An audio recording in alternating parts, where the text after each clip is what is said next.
Hey, everybody, welcome back to another episode of Daily Vibes with Emily. I'm your host, Emily Austin, and here with me today is Oklahoma City Blues' very own Xavier Simpson. How are you doing today? I'm good. How are you doing? Where are you calling in from? I'm coming in for Orlando, Florida right now in the bubble. So kind of just enjoying the time down here while I can. Doing a nice interview with you. Thanks. I'm so excited to have you. I'm definitely going to get to the bubble, but I just want to throw it back a little bit. So growing up, your father was a coach at Lima Senior, and starting junior year of high school, you joined his team and he became your coach. How did having a father as a coach influence you as a player? It influenced me a lot. It just motivated me to push myself. Just being able to perform at the highest peak that I can. Obviously, with my father's head coach, my expectations go a lot further. That's what I wanted to do. Kind of just wanted to make him proud and do the best I can. In your senior year of high school, you won Ohio's Mr. Basketball Award, the same award LeBron James, Trey Burke, OJ Mayo, and many other huge names won. How does it feel to be in that company? It feels good. To be in that category means a lot. But then it also strives me to keep going, keep progressing forward, not stop my journey short. But to be in a category with those type of guys who made a tremendous impact on basketball in high school, then also at the collegiate level is great. Growing up, you were born and raised in Ohio. Did you look up to any of these other Ohio players as your inspiration? Definitely looked up to him. Obviously, I mean, everyone looks up to LeBron, but I also looked up to Trey Burke a lot. We went to the same college as well. So just being able to have someone role model like him motivate me and steer me to keep driving forward. Speaking of Ohio, you were born and raised there, and you played all of your high school there very successfully. And then you chose to go on to Michigan for college. Why did you make that decision? I thought that was the best decision for myself. Just being able to have an impact on the basketball court and outside of the basketball court as well. I felt like off the court, that just being able to learn and absorb that knowledge and education is tremendous. So I also thought that was great. Then on the court, being able to look and be able to benefit myself at the professional level I'm at now, I thought that was good because obviously they have a great program, great coaching staff, and I thought that would be the best option for me to continue to progress forward. Right. And did you get any backlash? A little bit, not really, but it all comes with it. We know how Tom Brady dealt with that backlash too. Yeah, it wasn't the best, but it comes with it. After your 4 amazing years at Michigan, you signed with the Lakers G League team for the training camp, and then they opted out of the bubble. That was a crazy time for you. What was going through your mind?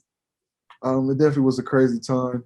Obviously, with all the Corona situation, jobs being delayed, the NBA season being pushed back, me not having a chance to start on time or participate in the training camp due to it being canceled. So it definitely was rough, but blessed being able to sign with OKC Blue, making the best most out of my situation now, having an opportunity to provide what I can provide for the team, and also having a chance of just being able to play basketball again. Grateful for the opportunity. Now that you play professionally, how much of an impact does your dad have on your career today? He has a lot of impact. Probably the most impact an individual has on my career. He put the ball in my hands. Very grateful to being able to have a father in my life to be able to show me the ins and outs, help me progress forward. And so without him, I wouldn't be where I am today. He's probably the person that I most try to make proud just because I know how much he's put his time and dedication into me. So it's only right that if I can just being able to just try my hardest and being able to perform at my highest peak, and just being able to show my gratitude and thanks to him. And I know I'm putting you on the spot a little bit here, but what do you think is the best piece of advice he gave you? The best piece of advice my dad gave me, I would probably have to say, just being able to. He always would tell me when I was growing up, I have to learn how to adjust to different environment changes. So he would always say I have to get comfortable with being uncomfortable. Obviously, different situations, things are going to be uncomfortable, things are going to be new, but it's going to have to be an adjustment, something I'm going to have to improve at and get better in that area. Yeah, sometimes you have to step out of your comfort zone. Definitely.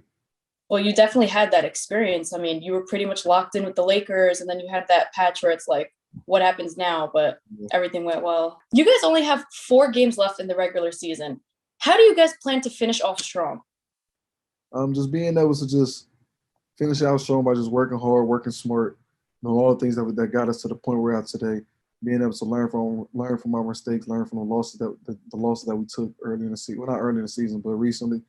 and just being able to grow from them. Obviously, there's going to be some ups and downs. Things are going to go better than some days, but it also with it is a part of being a professional and also playing at this level. You're going to have some ups and downs, but being able to adjust and being able to learn and getting on to the next game is important. Wishing you guys the best of luck. But for my last question here, I'm going to put you on the hot seat a little bit, okay? That's fine. Is the bubble food really that bad?